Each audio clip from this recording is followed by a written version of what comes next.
നിരന്തരം യോഗ ചെയ്യുന്ന ഒരാൾ നിരന്തരം മരുന്ന് കഴിക്കുന്ന ഒരാളെ പോലെയാണ്. നിരന്തരം മെഡിറ്റേഷൻ ചെയ്യുന്നു. നിരന്തരം വെച്ചാൽ 1 മണിക്കൂർ ഞാൻ മെഡിറ്റേഷൻ ചെയ്യുന്നുണ്ട്, ഞാൻ 1 മണിക്കൂർ യോഗ ചെയ്യുന്നുണ്ട്. അങ്ങനെയല്ല, അങ്ങനെ ഒരു ഭാഗമില്ല. നമ്മൾ നിരന്തരം നമ്മളെ അനുഭവിക്കുന്നുണ്ട്. ഇത് നമുക്ക് നിരന്തരമായിട്ട് ചെയ്യാം. അല്ലാതെ യോഗ, മെഡിറ്റേഷൻ, മറ്റുള്ള എന്തെങ്കിലും പ്രാക്ടീസ് ചെയ്യുന്നുണ്ടെങ്കിൽ അതൊരു രോഗം മാറാനാണ്. രോഗം മാറിക്കഴിഞ്ഞാൽ അത് നിർത്തണം. രോഗം മാറിക്കഴിഞ്ഞാൽ അത് നിർത്തണം. നിരന്തരം ചെയ്യാവുന്ന എന്താണ്? നമ്മൾ അനുഭവത്തിൽ തുടരുക എന്നുള്ളതാണ്. അനുഭവത്തിലാണ് നിരന്തരമുള്ള അവസ്ഥ.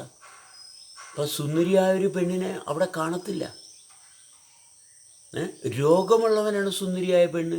ഓ, ഭയങ്കര റിച്ചാണ് ആ സംഭവം, മറ്റേത് ശരിയാണ്, അതാണ്. ഇതെല്ലാം രോഗത്തിൻ്റെ ലക്ഷണങ്ങളാണ്. നമ്മൾ അനുഭവത്തിലാണ് ശരി, അനുഭവത്തിലാണ് തുടർച്ച. അനുഭവത്തിലേ തുടർച്ച സാധ്യമാകത്തുള്ളൂ. അല്ലാതെ കുറച്ച് ലൈറ്റൊക്കെ ഇട്ട് കുറച്ച് ഡ്രംസൊക്കെ ഇട്ട് കൊട്ടി അപ്പം നമുക്ക് ഭയങ്കര വലിയ അനുഭവം ഉണ്ടായെന്ന് തോന്നുന്നുണ്ടെങ്കിൽ അത് അപകടമാണ്. മനസ്സിലായ? അത് വലിയ അപകടമാണ്. ഇത് വ്യക്തമായിട്ട് ഇപ്പോൾ എല്ലാവരും ചെയ്യുന്ന ഇതാണ്. ഒരു ക്യാമ്പ് ഫയറൊക്കെ ഉണ്ടാക്കി, മനസ്സിലായി, കുറച്ച് ഡ്രംസൊക്കെ ഇട്ട് അടിച്ച് കുറച്ച് പാട്ടൊക്കെ ഇട്ട് തുള്ളിയും ചടിയുമ്പോൾ ഭയങ്കര നല്ല ഒരു അനുഭവം കിട്ടിയെന്നാണ് പറയണം. പക്ഷേ അപകടം എന്താണ്? ഈ വ്യക്തി ഒരിക്കലും ഈ വ്യക്തിയുമായിട്ടുള്ള ബന്ധം തെളിച്ചു കൊണ്ടുവരാൻ പറ്റുന്നില്ല. ഒരിക്കലും പറ്റത്തില്ല. എന്നും ഇതിനു വേണ്ടിയിട്ടുള്ള ഈ പറയുന്ന അവസ്ഥയ്ക്ക് വേണ്ടിയിട്ട് ഉള്ള ദാഹത്തിലായിരിക്കും. മനസ്സിലായി? ഒരു പെൺകുട്ടിയെ കാണുന്നു, അവിടെ ശാരീരികമായിട്ടുള്ള അവസ്ഥ കണ്ടിട്ട് നമ്മൾ അട്രാക്റ്റഡ് ആകുന്നു. അപകടമാണ്. മനസ്സിലായ? ഭയങ്കര അപകടമാണ്. എന്നുവെച്ചാൽ അവളുടെ ശരീരത്തിൻ്റെ അവൾ നടക്കുമ്പോൾ അവൾ നടക്കുന്നതിൽ അട്രാക്റ്റഡ് ആകുന്നു. എന്നുവെച്ചാൽ അനുഭവമില്ല ഈ വ്യക്തിക്ക്. മനസ്സിലായ? അനുഭവത്തിലിരിക്കണം. അനുഭവത്തിൽ മാത്രമേ നമുക്ക് തെളിച്ചമുള്ളൂ. അവിടെ മാത്രമേ ജീവിതമുള്ളൂ. നമുക്ക് ഒരുപാട് പേരെ സ്വാധീനിക്കാൻ പറ്റുന്നു. എന്തിനും ഒരുപാട് പേരെ സ്വാധീനിക്കണം? ആരെയും സ്വാധീനിക്കാൻ പാടില്ല. ആരെയും സ്വാധീനിക്കരുത്. ഒരു മനുഷ്യനെയും സ്വാധീനിക്കരുത്. മനസ്സിലായ? നമ്മളിൽ മറ്റൊരാൾ ഒരു കഴിവും കാണരുത്. എങ്ങനെയായിരിക്കണം? നമ്മളിൽ മറ്റൊരാൾ ഒരു കഴിവും കാണരുത്. ആ വ്യക്തിയിലുള്ള കഴിവ് ആ വ്യക്തി കാണണം. മനസ്സിലായി? ആ വ്യക്തിയിൽ കഴിവുണ്ടെന്ന് ആ വ്യക്തിക്ക് കാണാൻ സാധിക്കണം. അതെങ്ങനെയാ നമ്മൾ മറ്റുള്ളവരെ സ്വാധീനിക്കുന്നതുകൊണ്ട് നമുക്ക് എന്താണ് ബുദ്ധിമുട്ട് വരുന്നത്? നമ്മളെ ആ വ്യക്തി ആശ്രയിക്കും, നമ്മളെ ഡിപ്പെൻഡ് ചെയ്യും. നമ്മളെ ഡിപ്പെൻഡ് ചെയ്യാൻ തുടങ്ങും. നമ്മളെ ഡിപ്പെൻഡ് ചെയ്തിട്ട് ആ വ്യക്തി അപകടത്തിലാവും. ആ വ്യക്തിയിലുള്ള കഴിവുകളെ തെളിച്ച് കാണത്തക്ക രീതിയിലായിരിക്കണം. എന്തിനാണ്? ആ വ്യക്തിയിലുള്ള പ്രാപ്തനായിട്ട് കാണാം. പക്ഷെ കഴിവുള്ളതായിട്ട് കാണാൻ പറ്റത്തില്ല. കഴിവ് നിങ്ങളിലെ കഴിവിനെ കാണണം.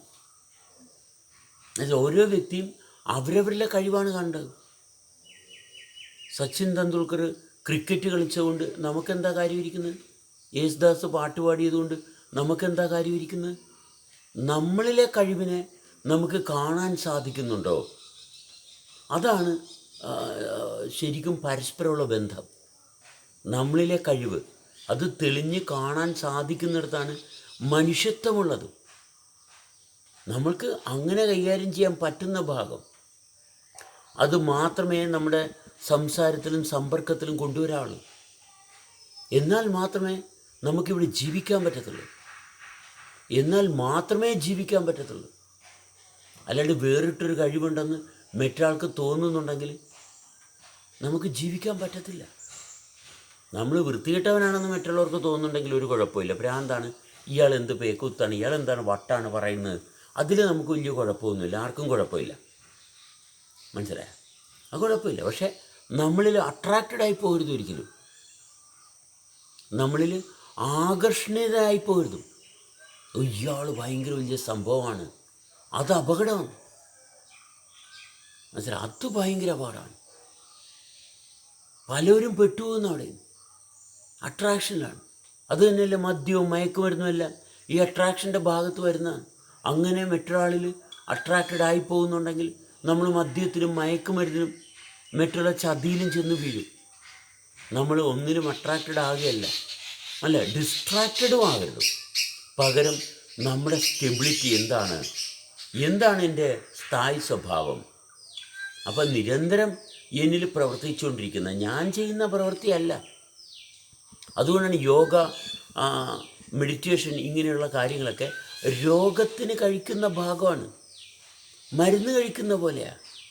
അത് ചെയ്ത് നമുക്ക് എന്താണ് പോരായ്മ എന്നത് കറക്റ്റ് ചെയ്താൽ യോഗാഭ്യാസം നിർത്തണം.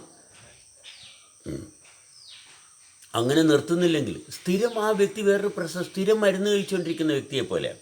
ഇത് ആ ഒരു യോഗ അല്ലെങ്കിൽ മരുന്ന് നിർത്തിക്കഴിഞ്ഞാൽ പിന്നെയും അത് തിരിച്ചു വരുന്ന ഒരു ഭാഗമാണുള്ളത്, ആ രോഗാവസ്ഥ. അങ്ങനെ വരുന്നുണ്ടെങ്കിൽ ചെയ്തത് കൊണ്ട് അത് മരുന്നല്ല കഴിച്ചത്, തെറ്റായിട്ടുള്ള സാധനമാണ് കഴിച്ചിരിക്കുന്നത്. അത് തെറ്റായിട്ടുള്ള കാര്യമാണ് ചെയ്തത്. അത് തിരിച്ചു വരുന്നുണ്ടെങ്കിൽ ശരിയായിട്ടുള്ള കാര്യമല്ല ചെയ്തത്. മനസ്സിലായോ? അത് തിരിച്ചു വരുന്നുണ്ടെങ്കിൽ തെറ്റായിട്ടുള്ള ഭാഗത്തോട്ടാണ് പോയത്. അതല്ല അതിൻ്റെ മരുന്ന്. മനസ്സിലായോ? വേണ്ടാത്ത എന്തോ ആണ് കഴിച്ചത്.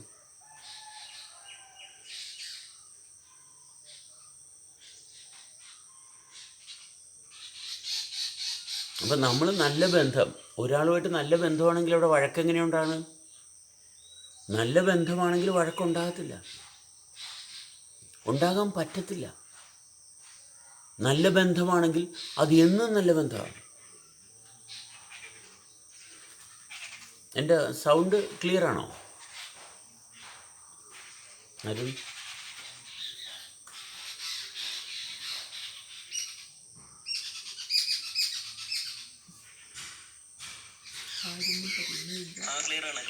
ക്ലിയർ ആണ്. ഓക്കെ. അപ്പോൾ നല്ല ബന്ധമാണെങ്കിൽ ആ നല്ല ബന്ധം, അവനവനുമായിട്ടുള്ള നല്ല ബന്ധം എപ്പോഴെങ്കിലും മാറുമോ? അവനവനായിട്ടുള്ള നല്ല ബന്ധം ഒരിക്കലും മാറത്തില്ല. ആദ്യം അവനവനുമായിട്ടുള്ള നല്ല ബന്ധം, ആദ്യത്തെ നമ്മുടെ ഭാഗം. ഒരു കുട്ടി എന്ന് പറയുന്നത് അതാണ്. ഒരു കൊച്ചുകുട്ടി എന്ന് പറയുന്നത് അവനുമായിട്ട് നല്ല ബന്ധം ഉണ്ടായിട്ടില്ല. അതുകൊണ്ട് നമ്മൾ കുട്ടികളെന്ന് പറയണം. പ്രായപൂർത്തിയായിട്ടില്ല. പ്രായപൂർത്തിയായി കഴിഞ്ഞാൽ നമ്മളിൽ തന്നെ നമ്മുടെ അനുഭവത്തിൽ തുടരുകയും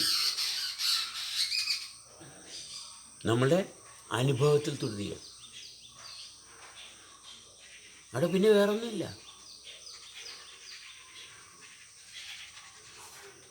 ആ നല്ല അനുഭവത്തിൽ ആഹാ